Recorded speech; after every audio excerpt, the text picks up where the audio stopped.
He understood the psychology of crowds, speaking in ways that evoked emotion, unity, and loyalty. Supporters were not simply persuaded, they were transformed into believers. The SA maintained discipline and projected strength, while the carefully choreographed rallies instilled a sense of inevitability.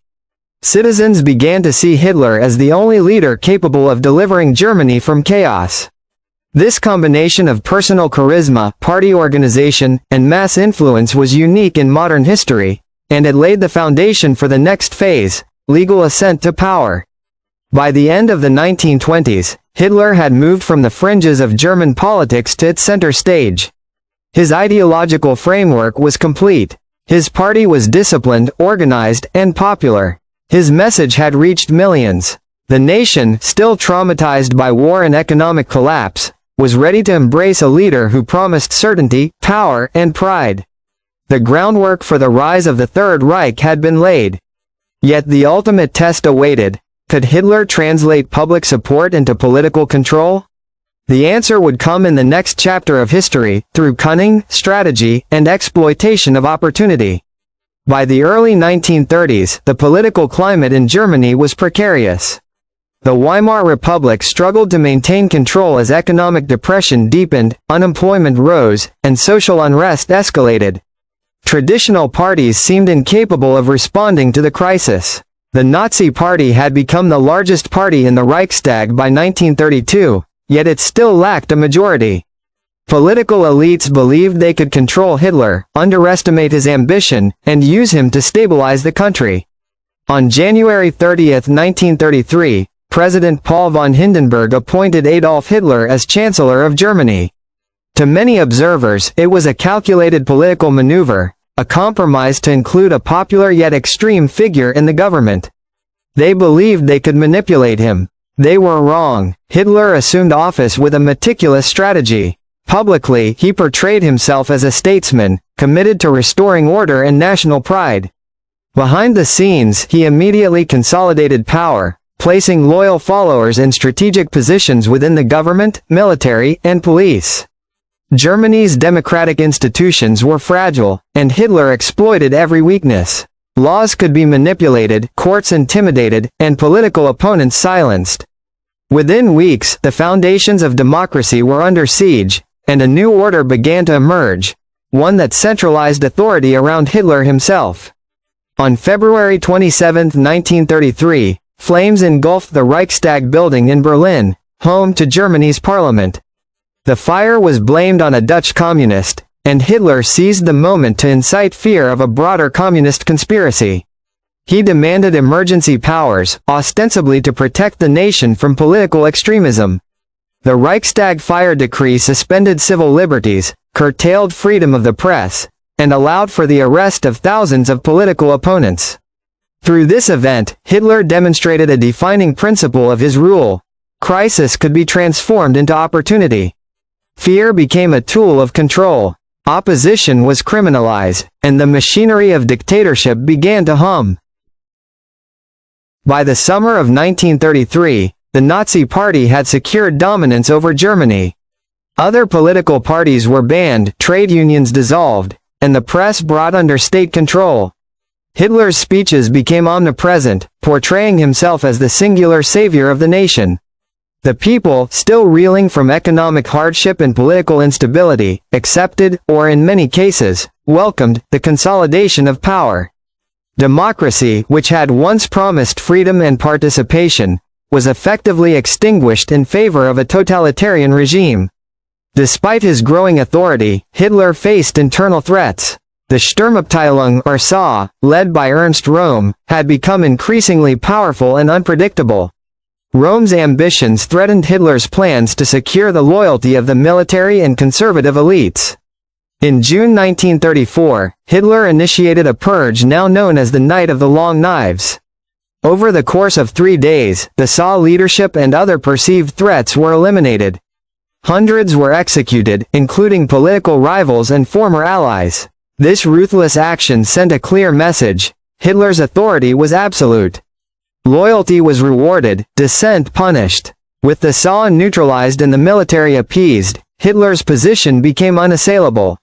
The totalitarian state was no longer theoretical, it was real. On August 2, 1934, President Hindenburg died. Hitler merged the offices of Chancellor and President, assuming the title of Führer. By combining political and military authority, he became the undisputed leader of Germany. The nation now had no checks on executive power. The judiciary, police, and government bureaucracy all fell under his control. Hitler's vision of a centralized, authoritarian state had been realized. Within a few short years, Germany transformed from a fragile democracy into a dictatorship characterized by absolute obedience, political repression, and ideological conformity. Hitler's regime understood that control extended beyond politics and economics. Culture, education, and youth became instruments of influence. Schools emphasized loyalty to the state, racial ideology, and militarism. The Hitler Youth and League of German Girls indoctrinated children with devotion to the Führer, obedience, and preparation for war. Art, literature, and media were censored or co-opted to promote nationalist narratives. Books were burned. Films glorified the state. Music and theater celebrated Germanic traditions while denouncing degenerate influences. This comprehensive approach ensured that the population, from youth to adults, internalized the ideology of the regime, creating a society aligned with Hitler's vision. Alongside ideological control, Hitler implemented economic policies designed to consolidate support and prepare the nation for war. Massive public works programs, including the construction of the Autobahn, reduced unemployment and fostered national pride. Rearmament created jobs, stimulated industry, and subtly violated the Treaty of Versailles. Through these policies, Hitler gained the loyalty of the working class, industrialists, and the military. The economy was not merely recovering, it was being mobilized for a future of expansion and conquest. Political repression was a central tool of Hitler's regime. The Gestapo, the secret state police, monitored citizens, rooted out dissent, and eliminated opposition. Concentration camps were established for political prisoners and those considered undesirable by the state. Fear became a pervasive force in everyday life. Citizens complied not solely out of loyalty, but out of the understanding that defiance could be fatal. The totalitarian state, combined with propaganda, created a society in which obedience was normalized and questioning authority was dangerous. By the mid-1930s, Hitler's consolidation of power was complete. Germany had transformed into a dictatorship with a single unchallenged leader, a loyal bureaucracy, a restructured economy, and a society indoctrinated with ideology. The Nazis had mastered the combination of propaganda, fear, political manipulation, and social control. What began as a marginal extremist movement had become the dominant force in Germany, setting the stage for a war that would engulf the world. Hitler's rise, built upon the failures of democracy, economic devastation, and the fears of a population desperate for order, was now absolute. And yet, the world had not yet seen the full consequences of his power. By the mid-1930s, Adolf Hitler had firmly established his control over Germany. Yet his ambitions stretched far beyond the borders of the nation. He envisioned a Europe dominated by a racially pure German state, and his eyes were fixed on territories lost in World War I and beyond. Hitler's foreign policy strategy was deliberate, incremental, and calculated. He violated the Treaty of Versailles by rearming Germany, remilitarizing the Rhineland, and expanding the military beyond legal limits. Each move tested the resolve of the international community, gauging the willingness of other nations to resist or appease. At every step, Hitler relied on intimidation, propaganda, and a deep understanding of political psychology. He framed expansion as a necessity for Germany's survival, feeding national pride while minimizing international resistance. In March 1938, Germany achieved its first major territorial expansion, the Anschluss, or annexation of Austria. Political pressure, propaganda campaigns, and the presence of German troops forced Austria into submission with minimal armed conflict. Hitler's bold move was a demonstration of the new power and confidence of the Nazi regime. Later that year, the focus shifted to Czechoslovakia, specifically the Sudetenland, a region with a significant ethnic German population. Hitler demanded In the final days of World War I, Germany lay in ruins. Cities were shattered, economies destroyed, and a proud nation humiliated. Millions of soldiers had died, and millions more returned home to a country that no longer resembled the empire they had fought for. The Treaty of Versailles, signed in 1919, was meant to secure peace. Instead, it left Germany humiliated, indebted, and politically fractured. It was a nation searching for answers, and in that chaos, a dangerous voice began to emerge, a man whose ambition, ruthlessness, and ideological fanaticism would eventually engulf the world in a second global war. This is the story of Adolf Hitler's rise to power, the collapse of the German state, and the unfolding tragedy that would define the 20th century. This is the hidden rise of Hitler and how Germany fell. The First World War ended with Germany's surrender in November of 1918. But the armistice was only the beginning of the nation's suffering. Millions of German families faced famine, unemployment, and social unrest. The German monarchy had collapsed. Kaiser Wilhelm II had fled into exile. Political power was uncertain, and the new Weimar Republic struggled to maintain control. Across the country, Germans were told they had lost the war due to betrayal. A narrative known as the "stab in the back" myth spread rapidly. Soldiers and civilians alike believed that Germany had not been defeated on the battlefield but undermined by politicians, communists, and minority groups. Inflation soared. By 1923, the German mark was virtually worthless. People carried stacks of banknotes to buy bread. Entire families went hungry. Citizens became desperate, searching for leaders who could restore pride, security, and order. And in the midst of this instability, a young Austrian soldier returned from the war, bitter and disillusioned. His name was Adolf Hitler. The Weimar Republic, Germany's fledgling democracy, was fragile from the outset. It faced constant challenges: economic collapse, political uprisings, and violent clashes in the streets between communist factions and nationalist paramilitary groups. Germany's cities were crowded with unemployed soldiers.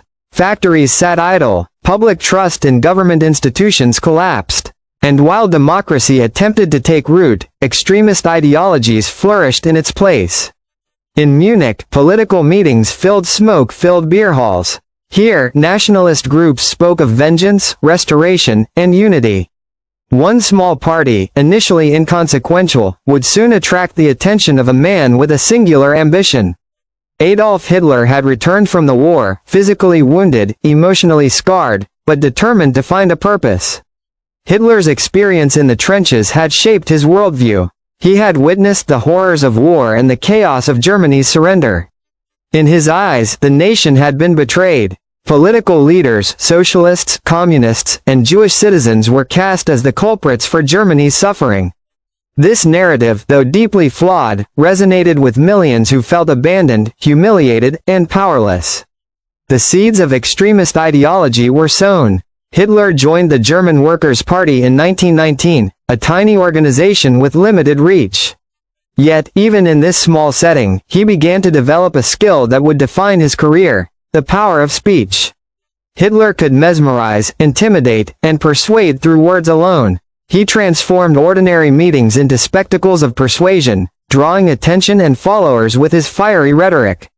Across Germany, the national mood was one of desperation. Families were struggling to survive, political factions fought violently in the streets.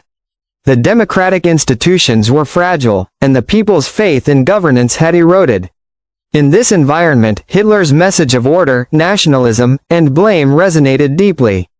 He promised a return to Germany's former glory, and his audiences, hungry for hope and clarity, began to listen. Even before his party gained prominence, Hitler understood the central principle of his political strategy: exploit fear and desperation, identify an enemy, and present himself as the only solution. It was a formula that would propel him from obscurity to the apex of power. By the early 1920s, Hitler had assumed leadership of the German Workers' Party, which he would later rename the National Socialist German Workers' Party, the Nazi Party. He emphasized ultranationalism, militarism, and anti-Semitism as core tenets. Through relentless speeches, propaganda, and political organization, Hitler's vision attracted thousands of followers. They were not just supporters, they were believers, ready to act in his name. The party organized rallies, distributed pamphlets, and staged public demonstrations, slowly capturing the attention of an entire nation. Germany was not merely a country in political crisis, it was fertile ground for radical transformation. Hitler recognized that the nation's despair could be converted into political capital. And he began to execute a strategy that combined intimidation, persuasion, and careful timing. The rise of Adolf Hitler did not occur overnight. It was a methodical, calculated process, built upon the instability of post-war Germany and the desperation of its people.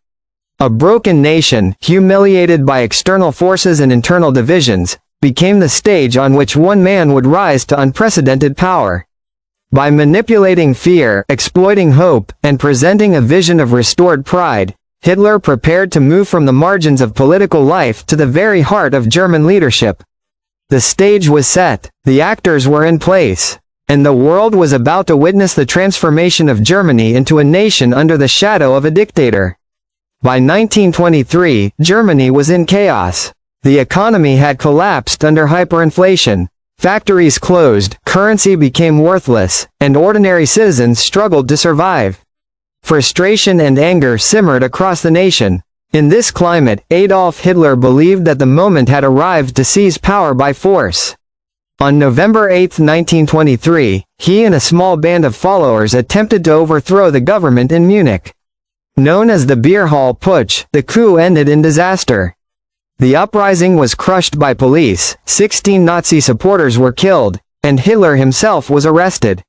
To most observers, this was the end of a dangerous radical. Yet, for Hitler, prison became a powerful platform for reinvention. Behind bars, he was able to reflect, plan, and craft the ideological foundation that would guide Germany's future. It was in Landsberg prison that he began writing what would become Mein Kampf, a book that combined autobiography, political theory, and a blueprint for national transformation. Mein Kampf was more than a book, it was a manifesto. Within its pages, Hitler outlined a vision for Germany based on racial hierarchy, territorial expansion, and the absolute authority of a single leader. He blamed the nation's woes on politicians, communists, and Jewish citizens, creating a narrative that simplified complex societal problems into clear enemies and threats. But perhaps the most significant lesson Hitler derived from prison was strategic. Brute force alone could not bring him to power. Violence had failed during the Beer Hall Putsch. If he was to succeed, he would need to operate within the system, politically, legally, and with meticulous planning. This marked a turning point. Hitler's path would no longer rely solely on armed uprisings. It would now blend charisma, propaganda, and strategic manipulation. Upon his release from prison in late 1924, Hitler returned to Munich with renewed purpose. The Nazi Party was a small, marginalized group, but he immediately set to work reorganizing it into a disciplined, hierarchical, and focused political machine. He recruited loyal followers who were willing to endure hardship, serve the party unconditionally, and promote his message across Germany. The Sturmabteilung, or SA, a paramilitary wing, became an instrument of intimidation, enforcing party discipline and confronting opponents. Hitler understood the importance of public image. He began holding large rallies not merely as demonstrations of strength, but as spectacles designed to inspire awe, convey order, and create the perception of inevitability. The Nazi Party was transforming from a fringe group into a formidable political force. The global economic crash of 1929 created the perfect conditions for Hitler's ambitions. Germany, still fragile from World War I, plunged into the Great Depression. Unemployment skyrocketed, banks failed, families faced hunger and uncertainty. Desperation turned to anger, and anger became a powerful political weapon. Hitler and the Nazis offered simple solutions to complex problems: a return to national greatness, employment through militarization, and the promise of restored pride. The message resonated. Millions who had once ignored the party now began to listen. Hitler traveled the country, delivering impassioned speeches, convincing crowds that he alone understood Germany's plight and could lead them to salvation. While diplomatic maneuvers captured headlines, Germany quietly prepared for war. The military underwent rapid expansion. Factories produced tanks, aircraft, and artillery in numbers far beyond what was allowed under international agreements. Hitler's strategy relied on the principle of blitzkrieg, a sudden, overwhelming strike designed to paralyze opponents before they could react. It combined speed, surprise, and coordination between air and ground forces. The German public, largely unaware of the scale of militarization, felt only national pride and confidence. Economic revival, once achieved through public works and rearmament, now served the dual purpose of preparing the nation for conquest. On September 1, 1939, Germany invaded Poland. Using the blitzkrieg strategy, the Wehrmacht struck with speed and ferocity. Cities fell, armies were encircled, and resistance collapsed. Within weeks, Poland was divided between Germany and the Soviet Union. This act of aggression shattered the fragile peace in Europe. Britain and France, bound by treaty obligations, declared war on Germany.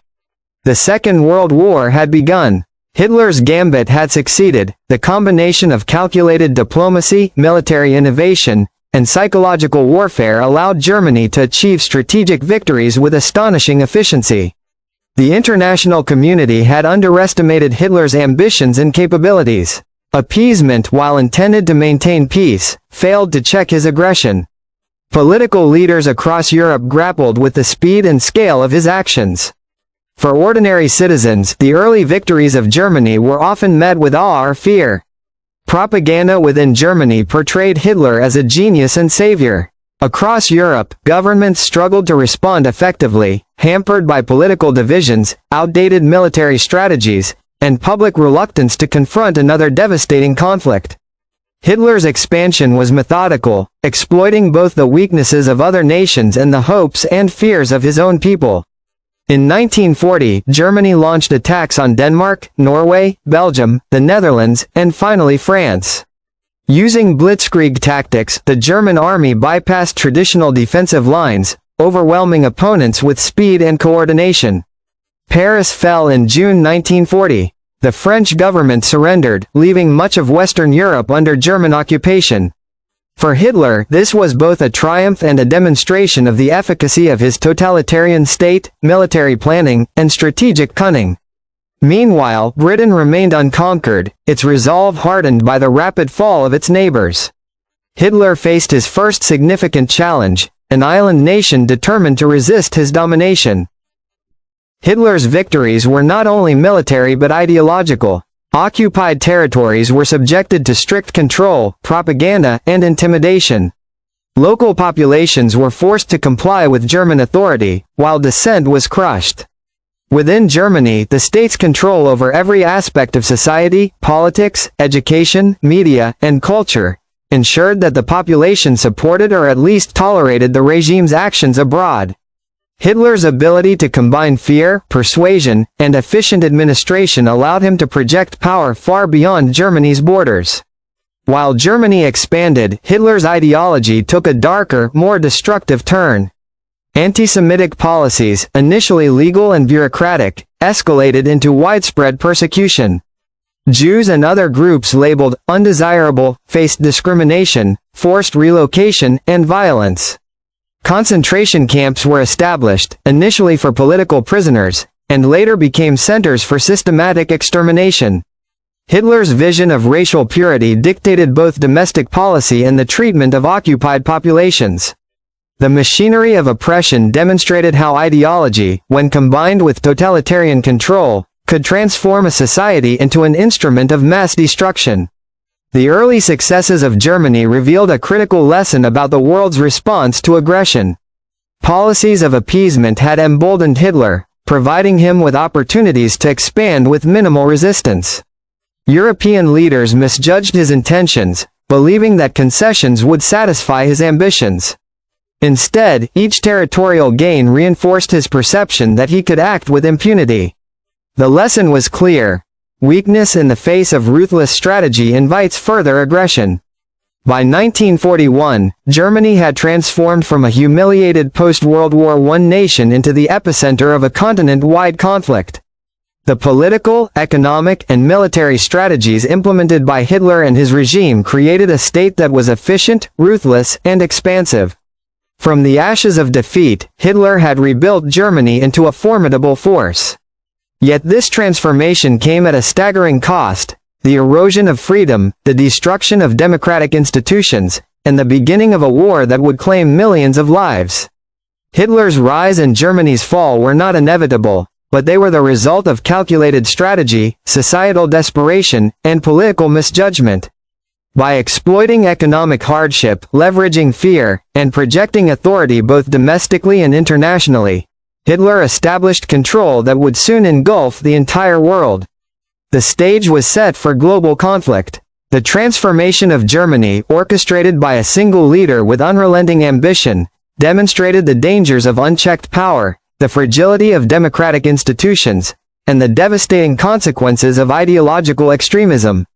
Yet the story of Hitler's rise is not solely about conquest and destruction. It is also a cautionary tale, a study in how a society can be reshaped by fear, propaganda, and ambition. By 1941, Hitler's ambitions had stretched across Europe.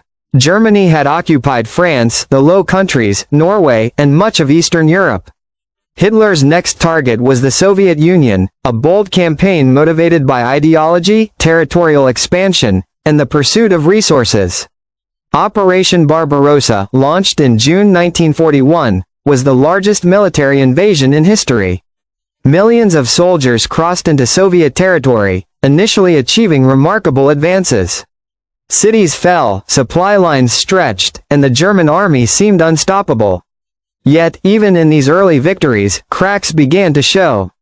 Logistical challenges, the harsh Russian winter, and the resilience of the Soviet population slowed the advance. Hitler's strategic overreach, combined with underestimating his enemies, marked the beginning of a turning tide. Back in Germany, the civilian population faced increasing hardship. Allied bombings, food shortages, and the constant propaganda reinforcing loyalty created a tense and anxious society. Fear and indoctrination were tools of control, but they could not shield Germany from the consequences of Hitler's decisions. By centralizing authority completely in his hands, Hitler made every military and political decision personally accountable to his vision. This approach initially delivered rapid gains, but it also concentrated failures. Mistakes could no longer be mitigated by shared governance, they became catastrophic. The tide of the war began to turn. The Soviet Union repelled the German advance at Stalingrad, marking a decisive defeat. Meanwhile, the Allies landed in Normandy in 1944, opening a second front in Western Europe. Germany, stretched thin and facing multiple enemies, struggled to respond. Hitler's initial brilliance as a strategist could not compensate for overextension, failing logistics, and the relentless pressure of a determined coalition. His decisions grew increasingly erratic, influenced by ideology rather than military reality. Germany, once an efficient and disciplined war machine, began to crumble from within. In 1945, Allied forces closed in on Germany from both east and west. Cities were reduced to rubble, infrastructure destroyed, and millions of lives lost.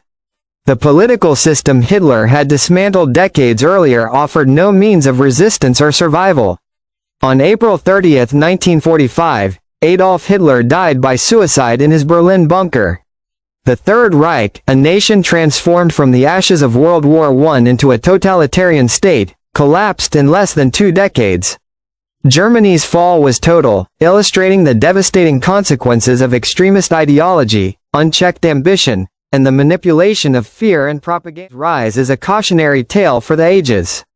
It demonstrates how economic despair, political instability, and societal fear can create conditions for authoritarianism. It shows the power of propaganda to shape thought and emotion, and the dangers of allowing a single individual to wield unchecked power. The collapse of Germany's democracy, the destruction of its cities, and the loss of millions of lives remind us that history is shaped not only by leaders, but by the choices of citizens, institutions, and nations. The rise of Hitler was not inevitable, but it was enabled by opportunity, vulnerability, and complicity. Hitler's legacy is complex, terrifying, and instructive. It is a story of ambition turned to destruction, a society manipulated by fear and ideology, and the fragility of human institutions in the face of extremism. Germany's fall teaches that vigilance, accountability, and the protection of democratic principles are essential to prevent the rise of tyranny. It reminds us that the combination of fear, propaganda, and charismatic leadership can be exploited to devastating effect. Understanding the hidden rise of Hitler is not merely an academic exercise, it is a moral imperative. By studying how Germany fell, we gain insight into the forces that shape history and the responsibilities of societies to resist the allure of authoritarianism. Hitler's legacy is complex, terrifying, and instructive. It is a story of ambition turned to destruction, a society manipulated by fear and ideology, and the fragility of human institutions in the face of extremism.